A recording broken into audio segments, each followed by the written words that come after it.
Coup de tonnerre sur la Maison-Blanche. Joe Biden a annoncé dimanche renoncer à briguer un second mandat. Sa vice-présidente Kamala Harris se disant prête à le remplacer pour battre Trump dans une campagne démocrate désormais plongée dans l'inconnu. Après des semaines d'incertitude fragilisées par les doutes sur son acuité mentale, le président américain de 81 ans a annoncé jeter l'éponge très tard dans la campagne, à un mois de la convention qui aurait dû l'introniser candidat. Je cite: « Je pense qu'il est dans l'intérêt de mon parti et du pays que je me retire et que je me concentre uniquement sur l'exercice de mes fonctions de président jusqu'à la fin de mon mandat », a déclaré M. Biden dans un communiqué. Je cite encore: « Aujourd'hui, je vais apporter mon soutien total et mon appui à Kamala pour être la candidate de notre parti cette année », a-t-il ajouté sur le réseau social X depuis sa villa balnéaire où il était confiné après avoir contracté le Covid. Cette annonce choc, attendue malgré les dénégations répétées du principal intéressé, bouleverse une campagne qui a déjà connu de nombreux rebondissements, au premier rang desquels la tentative d'assassinat de Donald Trump le 13 juillet. Kamala Harris, première afro-américaine à avoir accédé à la vice-présidence, s'est déclarée dans la foulée prête à remporter l'investiture démocrate en vue de battre Donald Trump. Âgée de 59 ans, elle affiche une image de jeunesse face à Donald Trump, 78 ans, qui est sorti cette semaine renforcée de la convention d'investiture qui a vu le Parti républicain se mettre en ordre de marche derrière sa candidature. C'est la performance calamiteuse de Joe Biden lors de son débat le 27 juin avec Donald Trump qui a précipité les événements. Ce jour-là, c'est un président très affaibli qui est apparu devant les écrans de ses partisans consternés, ne parvenant parfois pas à finir ses phrases.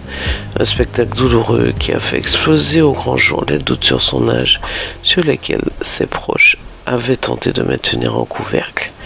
Qui allait être le premier à dégainer pour lui demander d'arrêter là? Des élus démocrates relativement peu connus ont commencé jusqu'à atteindre des poids lourds du parti. L'un après l'autre, craignant une victoire écrasante de Donald Trump, l'ont lâché pour la plupart d'abord en privé. Les médias américains, citant des sources anonymes, ont ainsi affirmé que Barack Obama, Nancy Pelosi ou encore Chuck Schumer avaient fait part de leur inquiétude.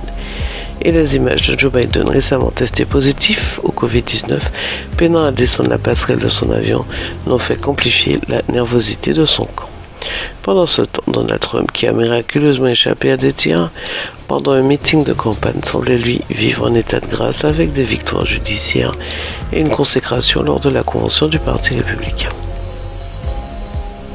Selon les informations de nos confrères de France-Guyane, confirmées hier matin par la police, un homme a ouvert le feu devant le bar Jessica vers 4 h du matin, samedi 20 juillet, au village chinois de Cayenne, à proximité de l'île Malouin. 3 hommes ont été blessés par balles et acheminés vers le centre hospitalier de Cayenne, CHC. L'une des 3 victimes, âgée de 33 ans, de nationalité française, est décédée quelques heures plus tard au centre hospitalier de Cayenne. Née en 1991 à Cayenne, la victime a grandi au village chinois. L'auteur présumé des coups de feu après la fuite est actuellement recherché. Il se serait dirigé en direction de Saint-Georges. On ne connaît pas encore les circonstances qui ont conduit à cette fusillade. Une enquête a été ouverte par la brigade criminelle. Une procédure de fermeture administrative concernant le bar chez Jessica a également été lancée. Une première médaille d'or pour la délégation guyanaise ce dimanche 21 juillet au championnat panaméricain Masters de natation à Trinidad et Tobago. C'est le nageur du club des Marsouins de Matoury, Gilles Vanegas, qui offre à la Guyane la très attendue médaille d'or grâce aux 100 mètres papillon messieurs. Le championnat panaméricain Masters de natation a commencé dès le 18 juillet dans la ville de Couva, sur l'île de Trinité. À l'issue de la première journée, la Guyane remporte 2 médailles d'argent aux 800 mètres nage libre. Pour l'amour du sport, les Yanasrim Masters participent pour la première fois au championnat panaméricain de natation à Trinidad et Tobago. Dans la vie de tous les jours, ils occupent les fonctions de professeurs, d'éducateurs sportifs, d'informaticiens. Cette délégation guyanaise est composée de 5 hommes âgés de 38 à 57 ans, 4 nageurs du club des Marsouins de Matoury et un nageur du CNC, Cercle des nageurs de Cayenne. Après la Corée du Sud, la Tunisie, le Brésil, la délégation guyanaise Yanasrim Masters est à Trinidad et Tobago jusqu'au 2 août pour cette compétition d'envergure internationale. C'est la fin de ce bulletin d'information. Je vous remercie de l'avoir suivi. Je vous retrouve demain sur Radio Mayuri.